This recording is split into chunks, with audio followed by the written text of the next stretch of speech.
What's up, guys? Everything Apple Pro here.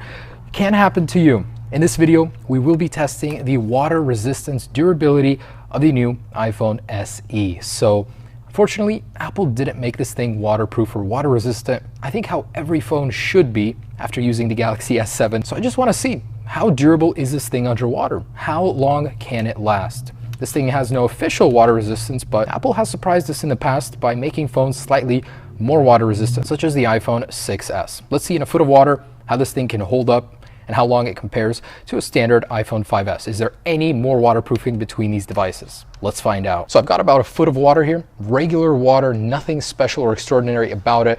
We do all of our tests here. Is the new SE any more special than a 5s? All right, so this thing, of course, is the faster version of the 5s 2016 edition.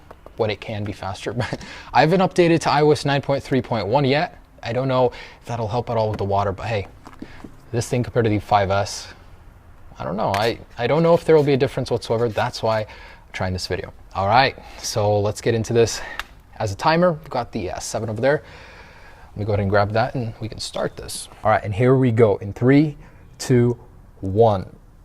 Oh, it's the initial submersion that hurts the most. So I'm going to put the SE on the left right here, iPhone 5s on the right. Same color, both look great. And we've got our stopwatch in here. So I absolutely love that about the S7 is that the touchscreen works underwater. How cool is that? These guys aren't so fortunate.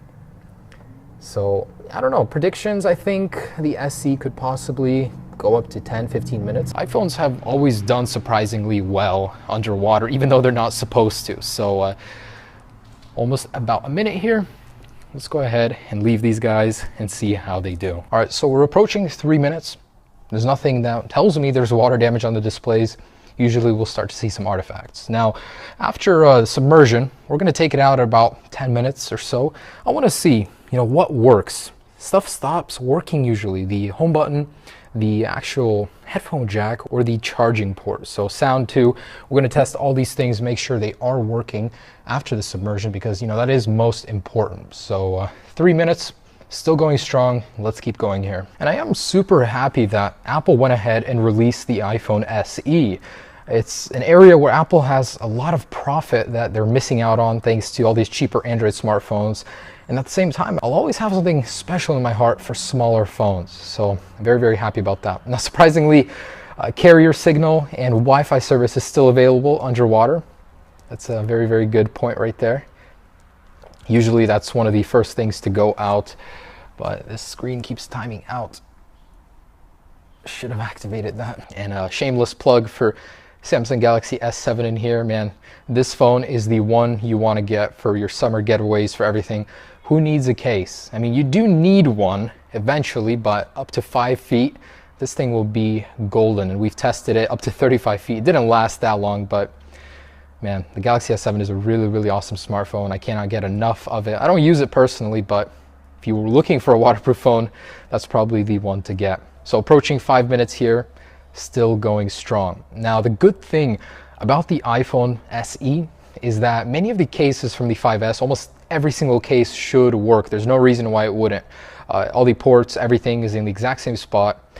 And waterproof cases, if you guys have any around, they'll still fit. That's the best part. So you don't need to put your phone at risk like I am with this video. You can still use it. And at 5 minutes, we're going strong. Let's wait until 10 to see if anything starts becoming damaged. All right, so looks like the water has penetrated the headphone jack possibly, or the actual button. It keeps jumping on and off as if there are some headphones connected, even though there aren't. First symptom that these things are in water. There we go, the 5s is the first one to start showing wear. That's kind of funny how bad this thing is freaking out. The vibration motor is going off like crazy underwater. I've actually never seen that before, this particular symptom, but the 5s has a lot of open ports, areas where the water can seep in. I think even more than the 6s. And it is thicker, and we can see little bubbles rising out. The water is getting in there. There is enough pressure in here. All right, so we're about 10 minutes here. Let's go ahead and pull these guys out of here. I'm gonna stop this. All right, so let's take a look at what we've got. This is going haywire. Vibration motor. I don't know if you can hear that very well, but yeah, it's definitely some apparent signs of water damage in here. The SE, on the other hand, let's see if I can get the display to register. Nope. Oh, there we go. So display does work. No real signs of water damage and no moisture even in the cameras at 10 minutes. Let's see if the speaker and camera and all the other good stuff works. So rear camera, front camera, all good. Let's try the speaker out. Oh, it's very, very muted, very quiet. Oh, so a little jolt and it's back to normal. Let's try the headphone jack. This is a dying breed here. We won't be able to test these in the future with the iPhone 7. So does this thing know it has headphones in? Cool. Everything is working like it should on this guy. This guy, on the other hand, the 5S, no signs on the display that it has water damage. But with that, of course, it's showing some signs. Okay, at 10 minutes, we are still flawless on the SE. Let's go in for another 10. Submerging and resuming the timer. There we go. This guy goes on the left again. And let's leave these guys in here about 5 to 10 more minutes. All right, so approaching 15 minutes, and the iPhone SE is starting to exhibit very, very similar behavior with the headphone jack. The ringer is going off and on a little bit every once in a while. So to accelerate this, let's go ahead and move these guys around underwater, try and get as much air out of them as possible. As we can see, it's quite a bit. So we're gonna tap on them, touch them, and leave them. So this should help them by a little bit. And all right, at 15 minutes, still going strong. Just moved them around, jolted them. Oh, iPhone SE has a black screen. Is this it for this guy? Wow. Okay, so let's check it out over here, do some diagnostics. And that was about 15 minutes and 20 seconds for the iPhone SE. Let's try and restart it. Wow, nothing.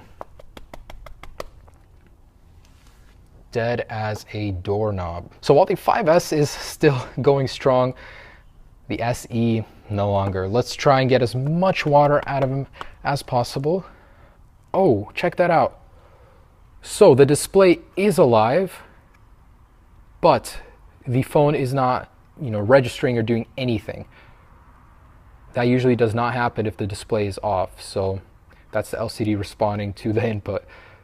Yeah, definitely alive. Very, very strange. I'm going to try and do a force reset. Oh, we have a sign of life. And on the Apple logo, there's some watermarking going on. Interesting. Okay, let's see if this will boot. After 15 minutes in the water, it's pretty dang surprising to even get to this stage. Oh, and wow, there we go. So the display is out. There's a watermark halfway. Surprising. And looks like at 17 minutes, the iPhone 5S has died. So let's do the same diagnosis. Let's see. Nope, the display is completely off this time. I'm gonna get as much water as I can out of it again and do a force reset. So getting as much as I can out, let's do a force reset. And there is life. The 5S lives. Wow. So 15 minutes is what it takes to force shut down an SE, and the display's all acting up. 17 minutes for the 5S. Very surprising results here. So they did good, but I can't say these have any waterproofing or water resistance capabilities. Is this display working? I'm surprised that booted. Wow. So guys, there you go. In conclusion, I just want to say get a waterproof case. This thing is no water resistant S7 or anything like that. As you can see, these both are acting up. The display is going haywire. We got a whole bunch of watermarking in here. Definitely not something you want to mess with. If you want to go in the water with one of these, get a case. Thanks so much for watching, guys. Check out the other SE video and the iPad Pro 9.7-inch videos as well. A lot of good stuff. So have a great day. Treasure your SEs. Protect them with a proper waterproof case. Peace.